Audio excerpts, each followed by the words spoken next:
Happy September and welcome to this week's Good News. We start in southwest China, where a young boy accidentally fell into a raging river. Everyone who saw this rushed to help him. A group of strangers worked out that if they stood in a big huddle in the river, they could slow down the water and make a human dam. Then the strongest swimmer went down and saved the boy while the water was slower. The quick thinking and kind strangers came together and saved the boy. How incredible! Remember to always be careful around water. Now it's time for a crazy story. In Long Island, a man was reunited with his ring after 56 years. David Orlowski was using his metal detector on the beach in Long Island when the detector started flashing. He dug down in the sand and found a big ring with a red gem inside. He looked on the inside of the ring and saw it was engraved with a man's name, Alfred Di Stefano.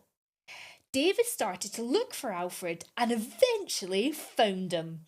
Alfred is now reunited with the ring 56 years later and is over the moon. Isn't that just wonderful? Over in Mexico now, in 2010, Kaleidostravels and a group of other researchers set out to answer a burning question. How many jaguars were there in Mexico? They knew there wasn't many and they were worried that they were going to become extinct. In 2010, they found approximately 4,000 jaguars.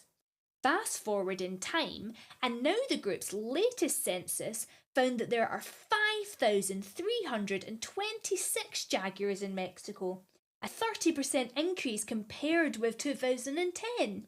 Gerardo Ceballos says, the fact that the country's managed to maintain and increase its population over the last 14 years is extraordinary. It's great news for the country, and it's also great news for the planet.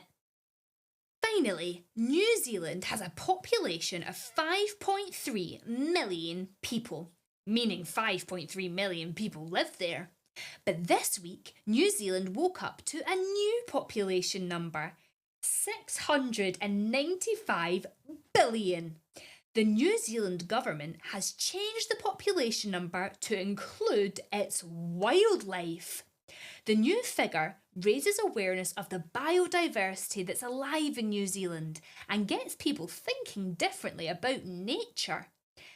How big do you think your country's population would be if they were to include all the animals and plant species? If you have any good news that you would like to share, you can send it to me, Kaleido, using the email address below. Can't wait to read some.